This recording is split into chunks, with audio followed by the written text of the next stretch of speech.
Hi everyone, I'm Kathy Hazel Adams, and thank you for joining me today. Today I would like to talk with you a little bit about Ascension symptoms, how of course we've all heard about what they are. You've heard this from other people and from myself. We know what they are, and I want to talk with you about the fact that while they are really good to know about, they kind of prepare us a little bit so that if we have experiences that are unfamiliar during the expansion and ascension of our consciousness and the upgrade of our bodies, etc., that that we don't get surprised by what we experience, that we don't have automatic knee-jerk reactions of, oh, something's wrong, I'm sick, or I'm losing my mind, there's something wrong with me, because of course we have been so conditioned to immediately turn to the negative implications of almost any situation. That's changing quickly. That's what we're here for. But I also want to talk with you about how knowing about the ascension symptoms can, if you're not vigilant with yourself, if you're not rigorously honest and self-examining with yourself, how they can kind of turn into something that you inadvertently could use to sort of hide behind, rather than honestly, rigorously look at where you're coming from, what your own attitudes and beliefs and expectations and emotions are. So I want to talk with you about the possible implications of that being a double-edged sword, and how to minimize and sort of take control, if you will, as the creator of your own reality, of any ascension symptoms that you're finding overwhelming or unpleasant. Be sure to stay with me till the end of the video, because as you may have learned if you've been watching my videos to the end, I do not front load all the good information, all the important information up in the front end of the video. My videos tend to be good to the last drop. So do stay with me till the end. And I will remind you that if you find value in the video, please support the channel by clicking like, click subscribe, share the video. Feel free to leave a one-time thank you donation. I'll leave a link in the description below. Or become one of my Patreon patrons for as little as $5 or even $2 a month to say thank you for the videos. So back to ascension symptoms. What inspired today's video is that one of my viewers, one of you, wrote to me after a video that I posted, a few days ago. It was the one entitled Transform, Transmute Problems Through the Field of the Heart, and then Solar Flash, and then Energy Updates. And on the thumb, something about waves of cosmic downloads and dizzying changes, ironically, with what I'm going to discuss. So this person wrote to me describing that she was sick of the ascension, that she's not enjoying it, that she's finding it overwhelming, that it's wearing her out. Not a very sort of positive or high vibrational experience of the consciousness expansion. And so I had written to her, and you can read all this, it's in the comments of that video. I had written to her saying that, how I handle this personally is I make sure I ground in my body and pay attention and be present and enjoy the moments of physicality, etc. And she wrote back and said, I take my walks in nature, I've done Reiki on myself, I've done healing on myself, and everything's just going too fast. She said essentially almost exactly, that it feels like her days go by in 20 minutes and that her sleep time isn't long enough, and that she's just really not enjoying this, that she feels sick of it. And I answered her with a lot of the information that I'm going to be sharing with you today. And another thing that inspired this video today is one of my own clients in last Sunday's live spirit talk she attended. And she brought up the fact that in her dream state, but not even that fully asleep dream state, more the kind where you're unfiltered in between sleep and awake. So you're a conscious, but you're in a semi-dream state. In that state, she found herself slipping into another lifetime and experiencing in a completely real, immediate way the events going on in that lifetime. And they weren't particularly pleasant events. They had to do with, there was some kind of battle going on, and she was trying to care for people that had been shot. In one of them, she even was shot. And she said it's so real. And what started happening was she would drift back and go, oh, I'm here in this lifetime. But then she'd find herself slipping back and going back there. And those are just a couple of examples of experiences people are having on the ground. I and others have reported that I had and my husband had a couple days there where we were truly, completely tired, sleepy, to where that's all we couldn't really do anything but take naps on the couch, which is just so weird. And I'm not dismissing or minimizing any of those experiences. They're very real and they're there for a reason. What I do want to talk with you about is the fact that we are always in charge of our own reality. We are always the creators of our own reality, and we are in charge of how we experience the ascension. And I don't mean by that your ego brain should take over and try to dictate everything about what should happen and when. That's exactly what we're getting away from. No, the ego brain is not in charge. That's like saying the Mars rover is in charge of NASA. The ego brain isn't there to be in charge. It's there to be an on-the-ground liaison to the physical electromagnetic environment that we are experiencing in electromagnetically physical bodies. As spirit, we're spirit inhabiting bodies experiencing this electromagnetic realm. And so the ego is very useful for negotiating the physical details of that realm, but it's not in charge, or it's not supposed to be. What I am getting at, and this is something along the lines of what I responded to that person, you are in charge of setting parameters, of setting boundaries that I am upgrading and expanding at the exact perfect pace for me in an enjoyable, mostly comfortable fashion, that I will not take in anything that doesn't benefit me right now, and I will not take in any upgrades or updates that I'm not ready for just yet. I will take them in at the pace that is best for me, and that is fine, and that is perfect. In other words, you set the tone. You set the intention that you're going to take things in a way that benefits you at a pace that benefits you, that you can handle. As Paul Selig's guides say of the attunements that they give, which I've done other videos in which I share those attunements and talk about them. But what they say about those attunements is you will never raise to a higher vibration than what you can hold. It's not even possible. You will only raise your vibration to what you're able to hold. And then once you're able to hold that, you raise higher. So you're never going to burn yourself out with it. So if you're burning yourself out, it's because you're actually agreeing to take in too much too fast. Well, no one's putting these upgrades upon you or forcing them upon you. I'm seeing trespassed. You're not being trespassed against. You are welcoming at the pace that is most beneficial and congruent with you. You are welcoming the upgrades and updates as you are ready for them, as you can integrate them, as you can hold them, and then accept more. You are never a victim to this ascension or expansion. It's not being done to you.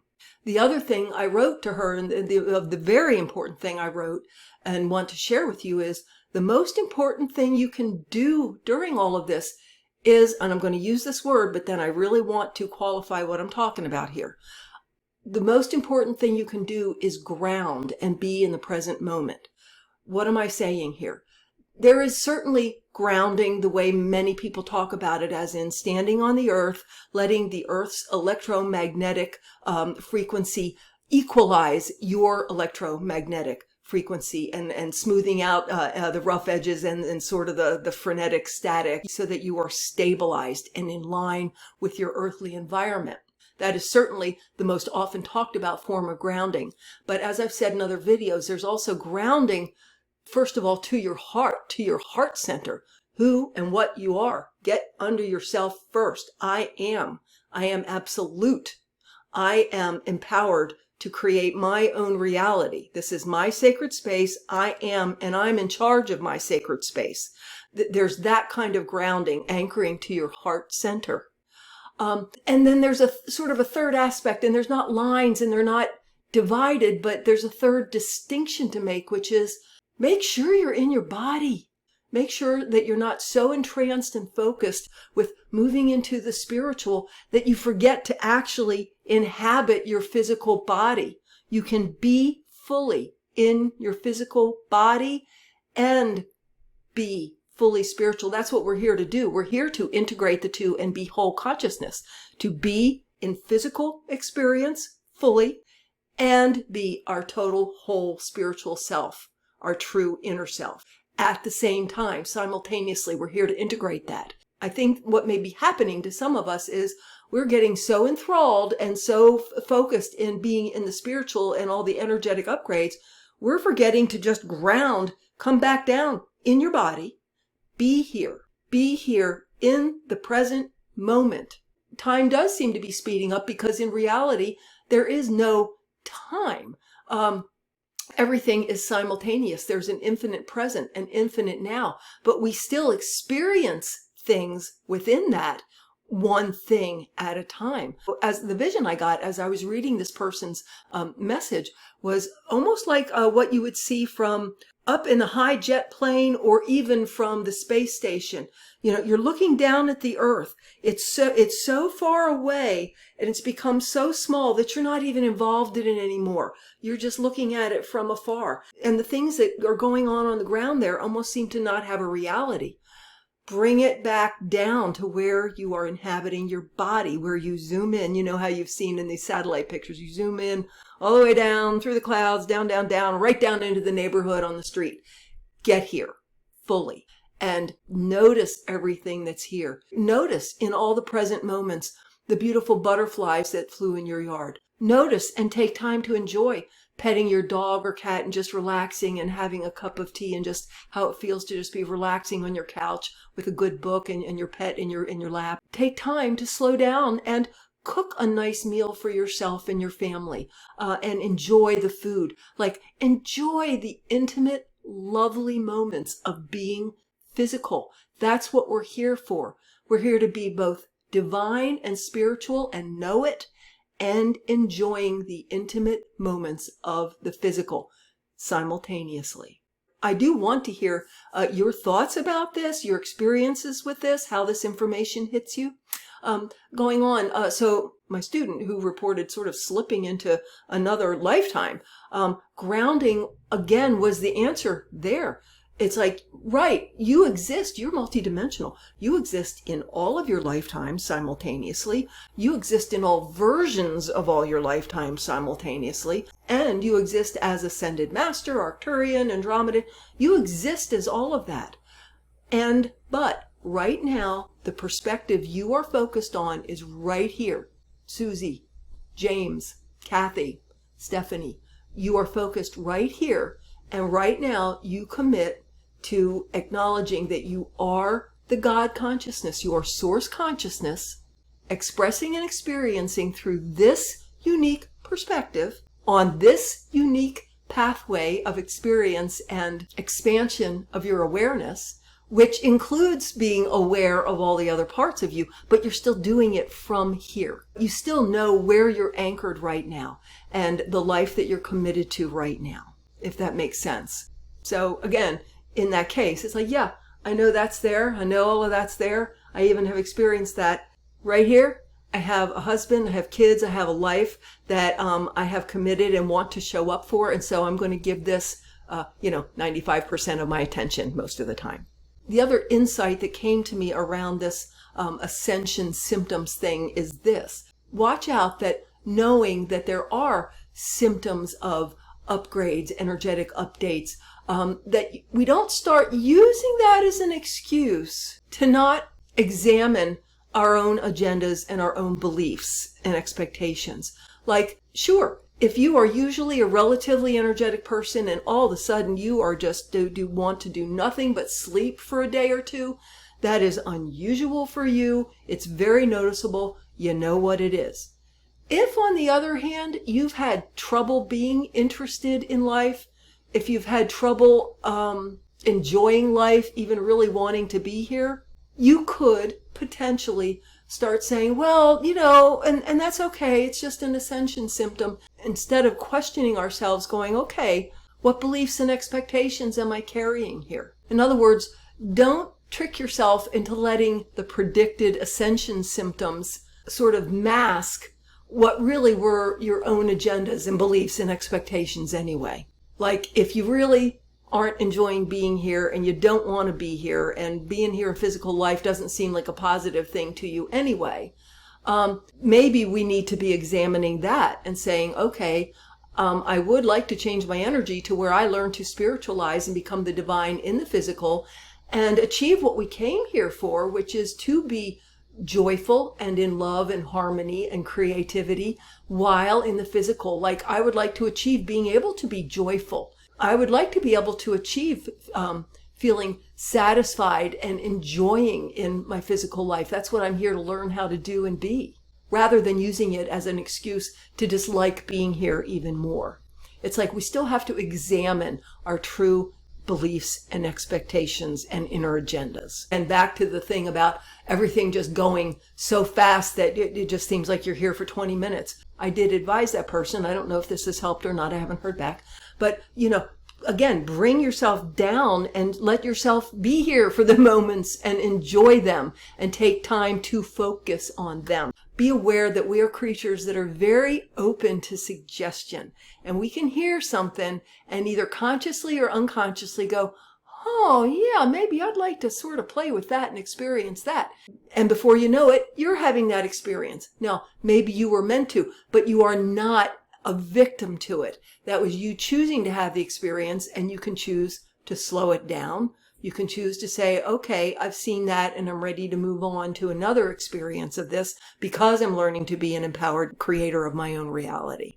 And if you are not wanting to do anything on an ongoing basis, first of all, I understand that. I personally have had that experience. As we more fully awaken, we can go through a period where we are in a state of, what's the point? Because you're creating it all. It's all your story. So in other words, why am I showing up for my own story like it matters and I'm drinking my own Kool-Aid kind of thing?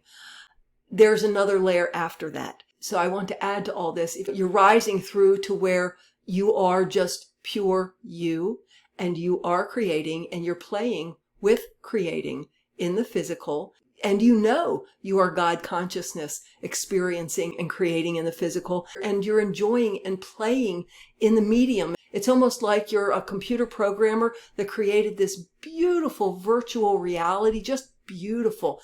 Like, oh gosh, I would love to be in there. And then all of a sudden you are able to be conscious in it and really experiencing it while knowing you are the programmer that is also creating it. It's like you have both at the same time. So that is there if you're having trouble not wanting to do anything.